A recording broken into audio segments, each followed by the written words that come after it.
Hello. We're doing another react because I mean, looking at the numbers, I think we're probably going to put on the podcast, so to speak, the rants on hold because you guys don't seem to enjoy them that much. Fair enough. It's kind of hard to actually think of like topics to actually talk about that you guys want to talk about, so I can see that point. If there's an uproar in the comments, maybe I'll bring back, but for the foreseeable future, I think we're gonna do react content. Now, today, we're gonna do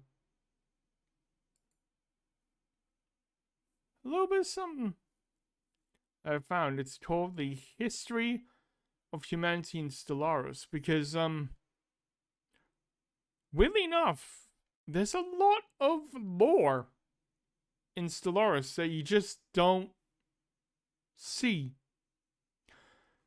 It's also by the Red King. As always, these videos will be linked in the description. Yeah. Check him out. I found this guy for a I think it was a random like versus, like it's like a collaboration. I think it was by EP30, where he basically just made a random a random, what do you call it? Yeah, a random empire in Stellaris, and just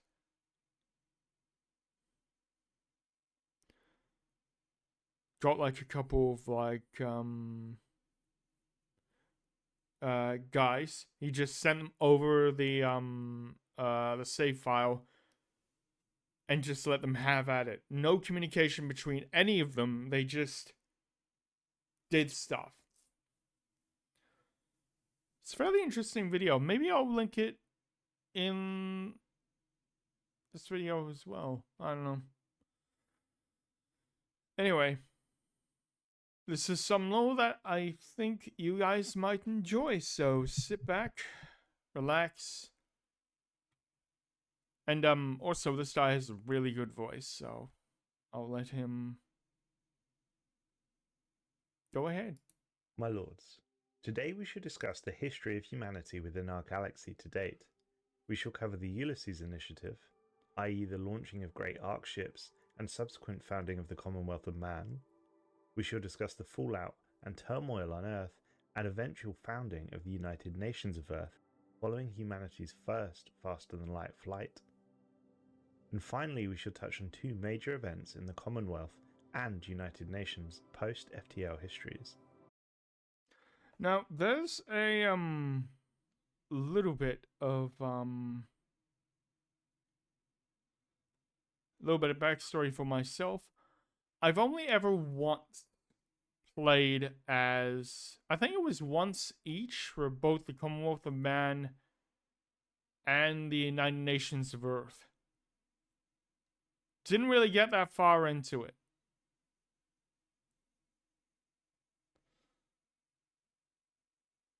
So yeah, I'm pretty sure they have like dedicated mission trees as well.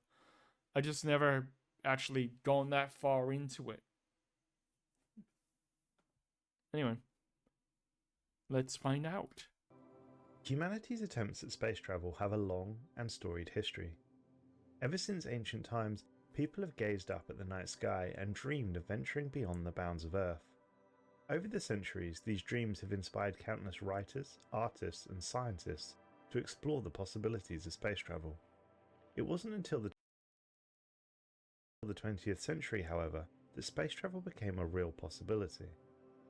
In 1957, the Soviet Union launched the first artificial satellite, Sputnik, into orbit around the Earth. This marked the beginning of the Boop, boop, boop.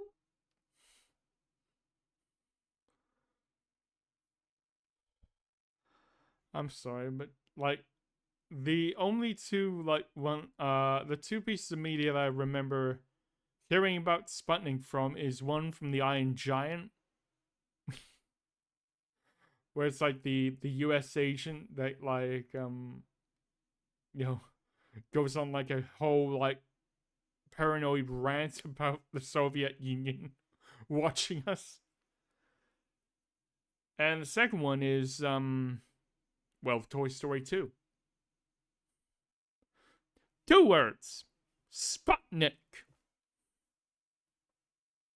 space age, a time of rapid technological advancement and exploration. In 1961, Soviet cosmonaut Yuri Gagarin became the first human to travel into space. Also, fun fact, happened on my birthday, April 12, 1961. I know I probably shouldn't claim it, but I'm claiming it. F you. Making a 108-minute orbit around the Earth. This achievement was soon followed by the United States' own space program, which included the first manned moon landing by astronauts Neil Armstrong and Edwin Buzz Aldrin in 1969. Several decades of spaceflight continued until the beginning of the 21st century, where due to rising costs, a number of fatal accidents, and ultimately coming down to politics, meant that spaceflight was put on hold. For a time, it appeared that the individual states who occupied the Earth back then were less interested in reaching for the stars, and it seemed private corporations would surpass them.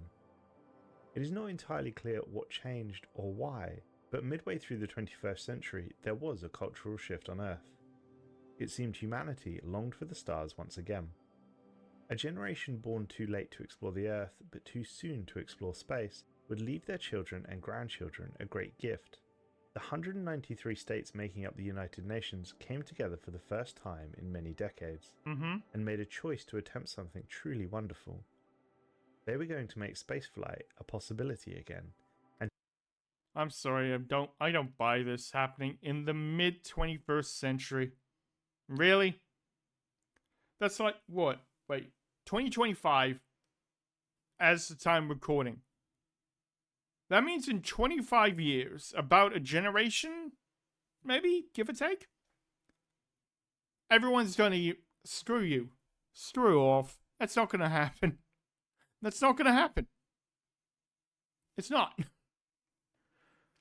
We are destined to be, I mean, call me a pessimist, fine. But after what's happened in the last 20 years, I don't buy it. I do not. Sorry for being a negative Nancy, but yeah. humanity would explore the stars. Thus began the Ulysses Initiative. In the year 2048, the project would be to date the I recognize that spacecraft. In fact, I have the movie right here. Let me just get it.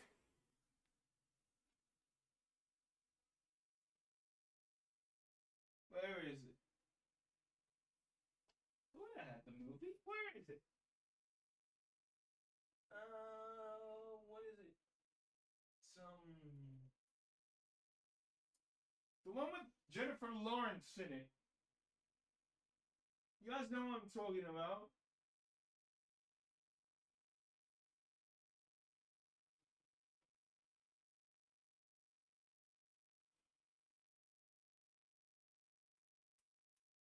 It's Jennifer Lawrence and Chris Pratt.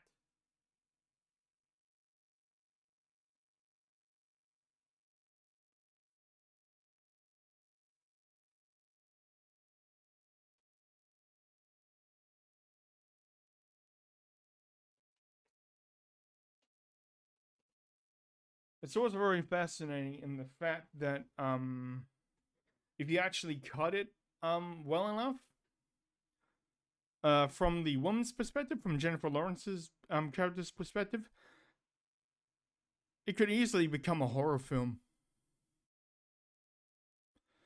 Because the guy literally because he woke up too early. The guy, Chris Pratt, he woke up too early, like due to a malfunction, and as a result, he obsesses over another frozen, space traveler, and this just overrides the pod because he's an engineer.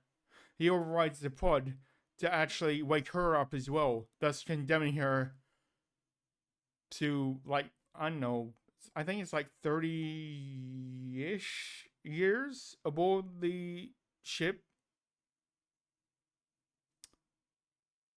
Like,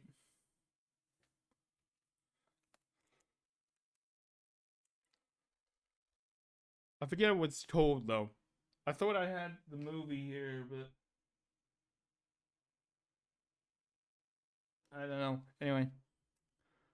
Greatest undertaking of humanity. 6 wonderful arc ships were built in low Earth orbit over the next 50 years. They would house 250,000 colonists each, men and women who volunteered to explore the stars. Alpha Centauri would be the target destination. All 6 ships would travel together. So is Alpha Centauri, isn't it? Where it's only recently that we even knew that there was actual planets around Alpha Centauri. Well, not even Alpha Centauri, it's more Proxima Centauri, which is, a red dwarf. We don't even know if red dwarfs even have, like, a stable Goldilocks zone yet. We're just guessing at this point because, oh my god, Earth-sized rock! The journey was estimated to take approximately 108 years, and as such, the crew and colonists would be put in cryostasis for the duration. As you well know, my lords, we did not ever reach Alpha Centauri. No. It is not entirely clear exactly what happened, but according to fragmented ship logs, as we passed into the Oort cloud at the edge of our solar system, it seems we hit some sort of space-time anomaly, possibly a wormhole that would forever change our fate.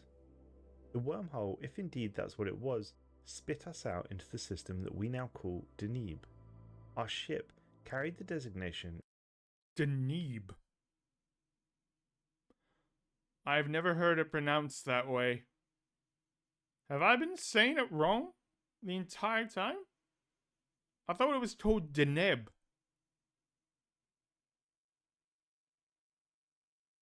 Huh.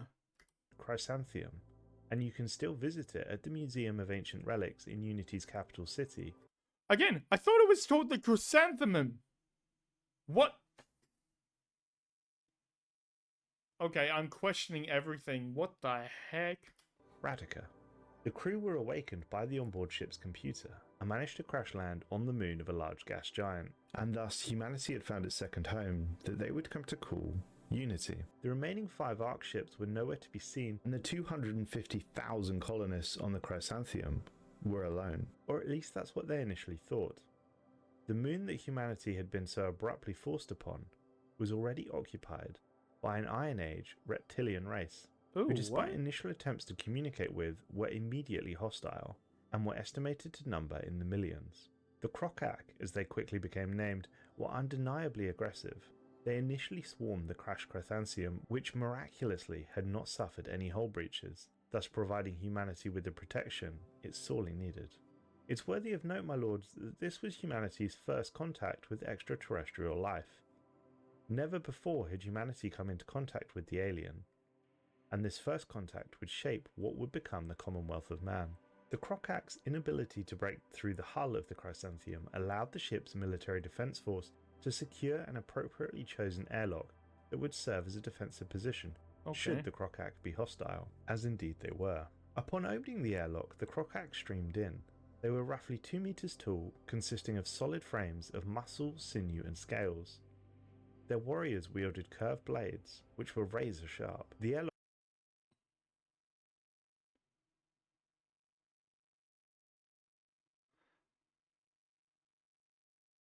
Yeah. You know what? If I face like a bunch of like 2 meter tall reptilian,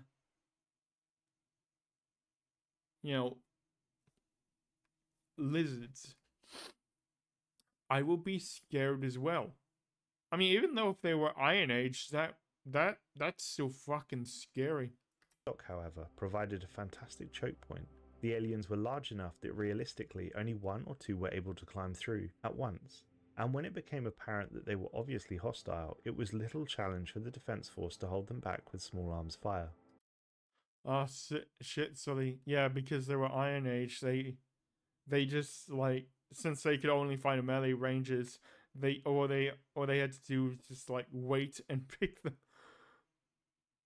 Wait, did that mean that they just like filed in and just, they couldn't have done that for the entire race, right? Because this is an entire civilization, right? This incident sparked a decade of total war, slowly eroding humanity's once relatively curious, egalitarian, and xenophilic traits into those of a xenophobic militarist. I mean, to be honest, that is exactly what war does. I mean, look at, before the Great War and after the Great War. In our own history.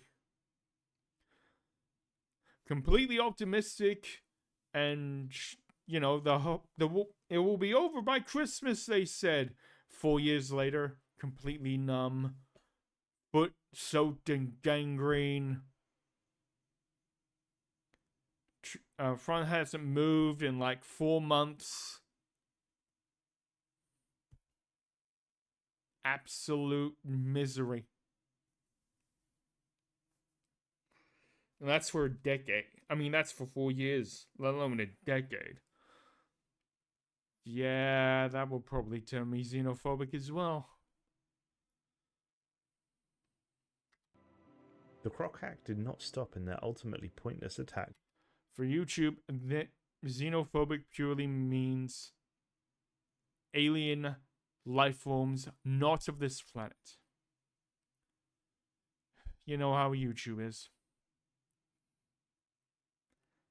Freaking love this platform. It's so fun. And raids. The colonists aboard the Chrysanthemum slowly expanded, initially fortifying a 2-kilometer square perimeter around the crash vessel. Okay. Before over the years pushing out across the entire moon, slowly purging the reptilian species who had once lived there. Within 20 Terran years, the sole sapient species on the moon was human.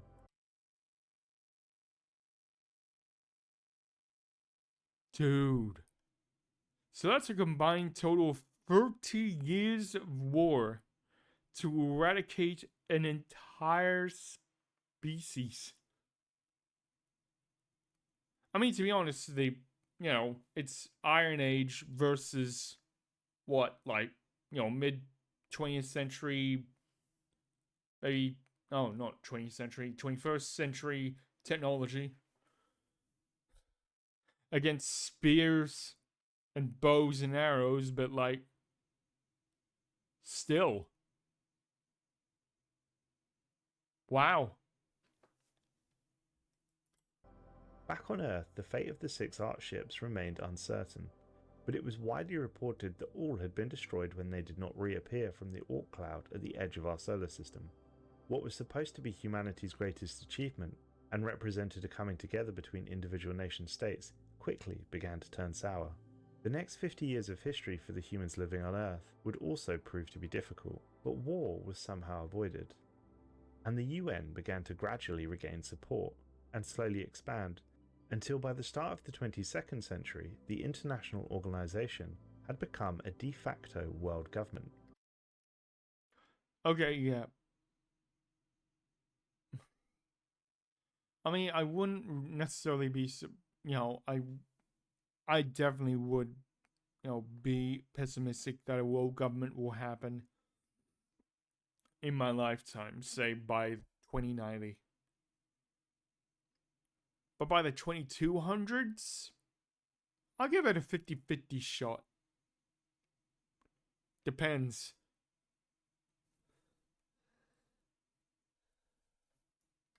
The next 100 years or so were the absolute peak of human advancement. Space travel was still the ultimate goal, and the tragedy of the Ulysses initiative was placed to one side. Throughout the 22nd century, humanity began to explore its own solar system, building observational posts and mining facilities over Mars, Venus, and a number of Jupiter's moons. Though there were some who resented the power the UN wielded, as evidenced by the Maturation Police Action of '88, few could deny the technological progression, and perhaps more importantly, humanity was beginning to view itself as just that, humanity, instead of individual nationalistic nation-states. It had taken several millennia, but humanity was about to finally put aside its differences and reach for a greater ideal. See, this is exactly what I mean, aside from my pessimistic viewpoints at the start of this video, this is what we should all just strive to. And that's, I feel like we've like strayed away from in like recent years. Because I feel like, I have to say, in the late 90s and maybe not early 2000s, but like, yeah, late 90s, I feel like we were definitely on the way to becoming like an actual, you know, a society that just disregards race, creed, gender.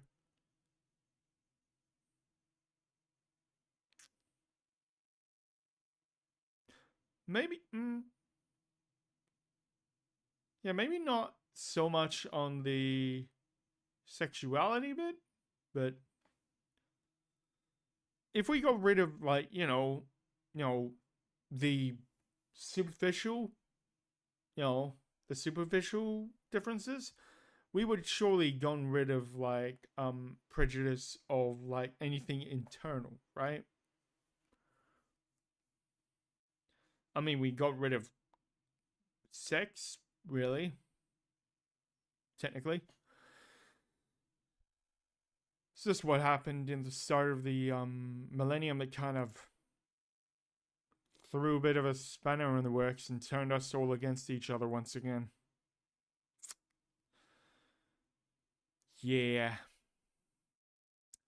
And it's all, it's done like worse over the years, considering that, our like so-called fix to like try and mend all this hostility is to uphold minorities at the expense of the majority. I don't feel like that's the way we should go. But that's just me. I feel like we should, focus on the superficial things. Not that internal things don't count, mind you. It's just that internal things should only be the matter of the actual person. Not anyone else's problem. Just of the person and the people who you're closest to. Not everyone's problem.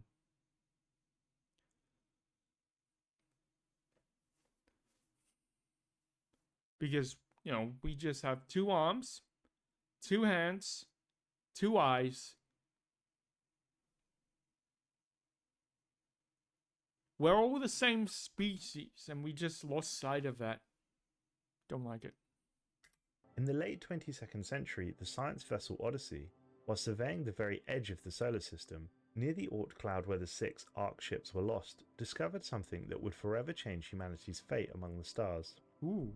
Scanners picked up undercurrents of antiprotons, flowing in a singular, precise direction, almost as if shaped or designed to do so. The wave pointed directly towards Alpha Centauri, the Sol system's nearest star. It remained unclear whether the phenomenon was naturally occurring, but Earth scientists believed they could build a piece of technology that would allow them to ride this wave of energy. Thus, a special project to build the first hyperdrive was put underway. With the full backing of humanity, the project was completed swiftly. The science vessel Odyssey was equipped with, and would be the first to test this new marvellous piece of engineering. In the year 2200, they did just that. As they approached what would be dubbed the hyperlane, their hyperdrive began to engage, spinning up its colossal flux capacitors and in an explosion of energy surged them almost 4 light years in a matter of minutes. The Odyssey had arrived in Alpha Centauri undamaged, and the United Nations of Earth had arrived on the galactic stage. My lords, now we shall move on to 2 post-faster-than-light travel events worthy of exploration. One for the United Nations of Earth, and one for ourselves, the Commonwealth. Both remind us that the galaxy is in fact quite the dystopian experience. Both of humanity's factions had made it into the stars and were readily exploring, establishing observation posts, and colonizing other worlds.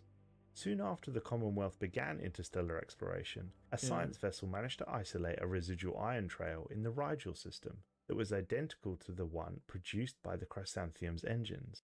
It was likely to have originated from one of the other Great Ark vessels. Although the faint ion trail was over a century old, we managed to track it on an outbound trajectory towards a previously uncharted star system.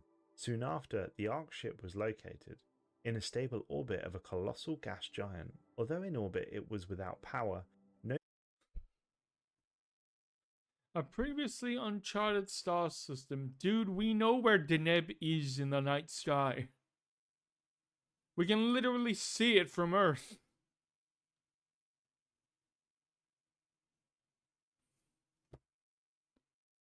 What? no distress beacon had been activated, and an armed boarding party was sent on board to establish what had happened to the vessel. The boarding party returned from the vessel that we understood to be the Hyacinth with a gruesome report. Human remains in the amounts consistent with the Ark ship's entire complement of 250,000 colonists were found on board. Most seemed to have died from starvation, but there were also signs of small arms fire and cannibalism. Had circumstances been different, Oh no, this isn't the one that landed. This is one of the other ones. Okay, never mind. Never mind. it could very well have been the Chrysanthemum drifting like a silent tomb. A sobering reminder of the dangers we face in a cold and uncaring universe. The years since the United Nations of Earth have been exploring the stars have also not been without incident. One of their colonies, Europa 7 in the Vagar system, once a flourishing and model world in their domain, was attacked by an unknown alien race only designated by the UNE as the Gamma Aliens. We have several recordings of the events that occurred. I shall play them for you now. Radar detecting large unknown objects. Know that I did what I could to protect you.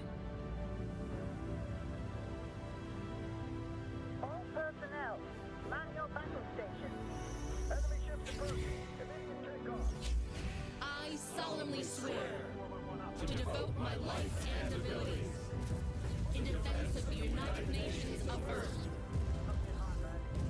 to defend the Constitution of Man, and to further the universal rights of all sentient life.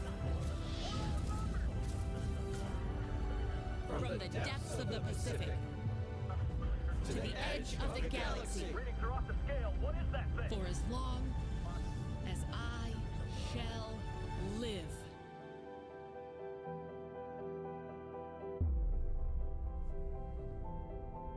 Aha.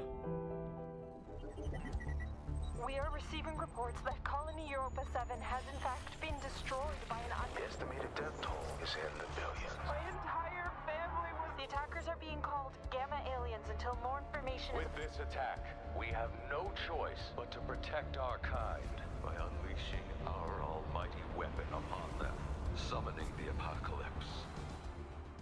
As you saw and heard, Europa 7 was completely destroyed, and the subsequent war is costing the UNE dearly. As we understand it, they continue to battle with these Gamma aliens.